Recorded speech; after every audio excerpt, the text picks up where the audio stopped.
Shalom Pak Baktiar. Salam, ya terima kasih atas kesempatan yang diberikan pada saya untuk kasih kesaksian. Ini buat saya adalah suatu mukjizat yang benar-benar terjadi. Jadi saya mau kisahkan, memang ada banyak, tapi saya mau kisahkan yang baru-baru ini didengarlah di Indonesia ini mengenai persekusi terhadap jemaat Gereja Kristen Injili Nusantara yang di Pusako Siak, Riau. Saya kebetulan dapat kabar dari anaknya Pak Gembala, Peter, yang sedang ambil kuliah STT Nusantara di Malang melalui Facebook. Dia ceritakan bahwa di gereja asalnya di Kecamatan Pusako, Siak, Riau, diserbu.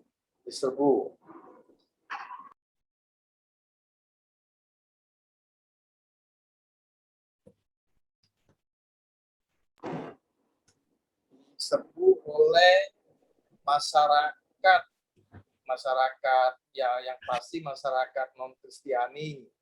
Itu ada kira-kira 50 sampai 80 orang menyerbu bangunan yang dipakai untuk pelayanan ibadah. Padahal bangunan itu belum berbentuk gereja, masih rumah pelayanan dari GKIN Pusako. Jadi dia cerita ke saya dan saya kirimkan linknya ini, videonya ini ke channel Yosef Paulsang. Yosef Paulsang kemudian masukkan ke dalam link Zoom dan kami di situ putarkan itu di channel itu bagaimana video-video persekusi di tempat tersebut.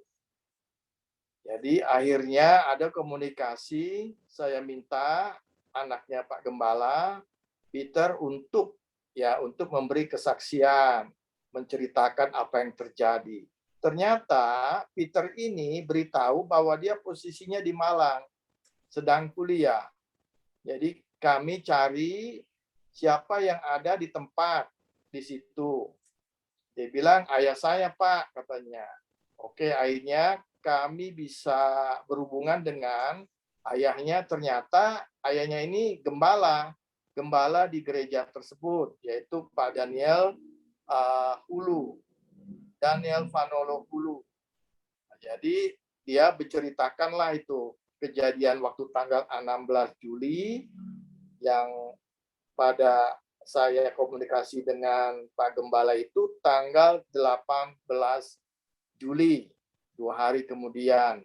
Jadi intinya mereka diserbu, bangunan rumah tempat ibadah disuruh tutup, dipasang plang-plang, dilarang beribadah dan tidak boleh melakukan kegiatan pelayanan ibadah di bangunan dan harus membuat pernyataan hitam di atas putih dengan disaksikan orang-orang di situ dan aparat-aparat dari pemerintah.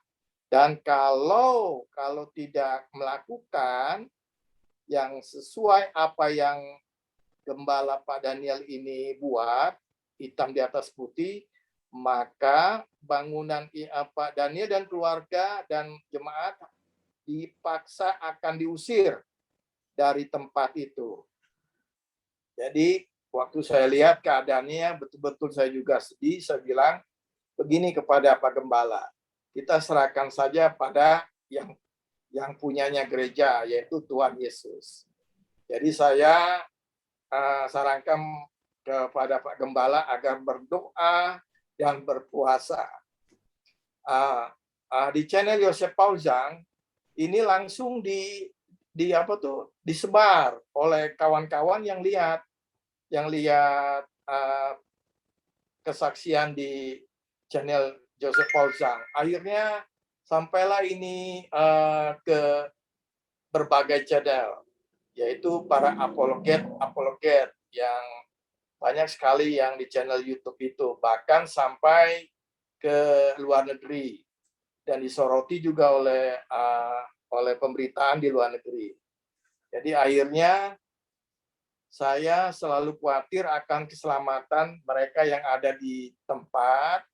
Jadi saya selalu hampir tiap hari komunikasi dengan Pak Gembala, bagaimana keadaannya. Oh, betul-betul khawatir, Pak, dia bilang, karena nyawa kami terancam. Akhirnya saya bilang tetap berdoa dan berpuasa. Saya pun juga berdoa dan berpuasa. Jadi akhirnya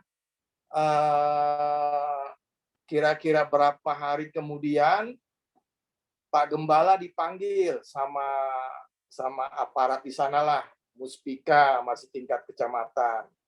Saya bilang kalau ditanya tidak usah jawab, saya bilang saja saya sebagai gembala hanya ingin diberikan kebebasan untuk melayani jemaat-jemaat saya saja. Itu aja. Pak Gembala nggak usah cerita bahwa ini hukumnya begini, hukum begitu, nggak usah. Karena itu biarlah urusan kami, saya bilang, di Jakarta ini dan kawan-kawan yang di luar negeri. Dan saya juga selalu minta berdoa dan berpuasa. Jadi tiba-tiba itu kira-kira 10 hari kemudian ada kabar bahwa Pak Bupati Siak itu kelihatannya nggak setuju dilakukan persekusi.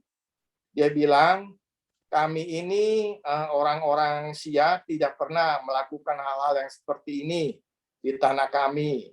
Jadi Pak Bupati itu minta kepada FKUB, Forum Komunikasi Umat Beragama, agar difasilitasi dan diberikan pengertian kepada jemaat GKIN bahwa tidak ada yang seperti ini sebetulnya di tanah kami, katanya di Siak ini.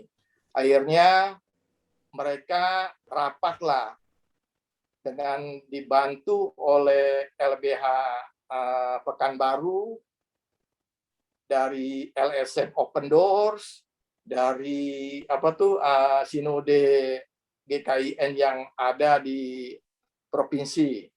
Semua itu dilakukan dalam berapa hari lah. Jadi kesimpulannya akhirnya didapat bahwa Bupati dan FKUB Siak, termasuk dari Kementerian Agamanya itu, memberikan izin untuk dilanjutkan pelayanan ibadah. Hanya dikatakan tolong urus izin IMB-nya kalau ingin membangun gereja. Dan kalau masih rumah ibadah pelayanan dari Pak Gembala, tolong rumahnya itu jangan berbentuk ruangan gereja, tapi ada ruang-ruangan sekat bahwa ini memang betul-betul rumah, tapi ada tempat untuk berkumpul kira-kira kurang lebih 50 orang untuk pelayanan ibadah. Jadi Pak Gembala bilang, sesuai dengan yang kami diskusikan dari Jakarta ini, Pak Gembala bilang, kami sebetulnya ingin berbuat seperti itu, tapi biaya tidak ada. Akhirnya Pak Camat dan aparat Muspida setempat bilang kami akan bantu kalau soal itu.